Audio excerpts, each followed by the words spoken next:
Report, ATN Bangla. বিদেশি নয়, স্থানীয় চ্যানেলই হবে বাংলাদেশি দর্শকদের প্রাণ, এই পরিকল্পনা বাস্তবায়নের ঘোষণা দিয়েছেন ATN Bangla chairman doctor Mahfuzur Rahman.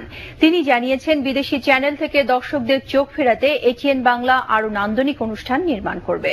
শুক্রবার রাজধানীর একটি হোটেলে এটিএন বাংলার রান্না বিষয়ক reality show Mizan Malaysian palm oil সেরা রন্ধনশিল্পী 2016 এর গ্র্যান্ড ফিনালেতে তিনি এসব কথা জানান। এই পরিকল্পনা বাস্তবায়নে সবসময় এটিএন বাংলার পাশে থাকার আশ্বাস দিয়েছেন বিজ্ঞাপন। রিপোর্ট করছেন ইমদাদুল্লাহ বাবু।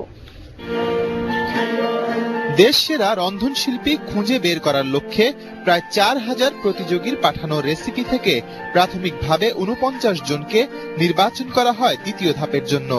সেখান থেকে মূল পর্বের জন্য প্রতিটি বিভাগে 2 জন করে মোট 14 জন প্রতিযোগী নির্বাচিত হন। 6 জন বিচারকের রায়ের উপর ভিত্তি করে মূল পর্বে নির্বাচন করা হয় এবারের দেশ সেরা রন্ধনশিল্পী। বিশাল পরিসরে এই প্রতিযোগিতা দেশের জন্য নিঃসন্দেহে গৌরবের বলে মনে করেন এর সাথে জড়িত স্পন্সর প্রতিষ্ঠানের ঊর্ধ্বতনরা। আমরা দ্বিতীয়বারের মতো প্রতিযোগিতাটির সাথে সম্পৃক্ত হয়েছি। কোনো কারণ নেই যে আমরা তৃতীয়বারের মতো আগামী বছর এটার স্পন্সরশিপ করব না। এই বছর যে পরিমাণ ইনভেস্টমেন্ট এই প্রোগ্রামের পিছনে করেছি, আগামী বছর we are ready to double the investment. Bangladeshi cuisine has a rich heritage and its unique flavors. Emirates is really proud to be part of this show.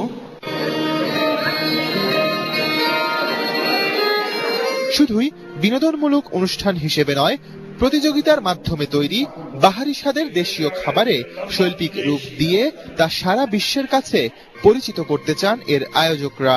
আমরা বিশ্বাস করি আমাদের এই ক্ষুদ্র আয়োজনের মাধ্যমে আমরা এই শিল্পের বিকাশে সামান্য হলেও অবদান রাখতে সক্ষম হয়েছি। খুব ভালো লাগে যখন আমরা দেখি যে আমাদের প্রতিযোগীরা বিভিন্ন গুরুত্বপূর্ণ পদে অধিষ্ঠিত হয়েছে। রান্না আজকে একটি শিল্প, রান্না একটি দেশকে প্রতিষ্ঠিত করে, যেমন হবে চাইনিজ রান্না, ইন্ডিয়ান রান্না। আমরা সেই চেষ্টায় যা সহযোগিতা করতেছি। এ সময় বিদেশি টিভি চ্যানেলের সাথে প্রতিযোগিতা করতে সক্ষম আরো ভালো মানের অনুষ্ঠান তৈরির কথা জানান এটিএন বাংলার চেয়ারম্যান ডক্টর মাহফুজুর রহমান। এত সুন্দর আয়োজন করার পরও আমাদের দেশি দর্শক, বাঙালি দর্শকরা দেখেন না। তারা এখন চলে গেছেন বিদেশি চ্যানেলের প্রতি, তাদের আকৃষ্ট। বিদেশি চ্যানেল তারা দেখতে ভালোবাসে, দেশি চ্যানেল পছন্দ করে না। কিন্তু আমরা যারা চ্যানেল চালাই, দেশি দর্শকদের যাতে ভালো লাগে, রুচিসম্মত দেশের প্রোগ্রাম আমরা চালার চেষ্টা করি।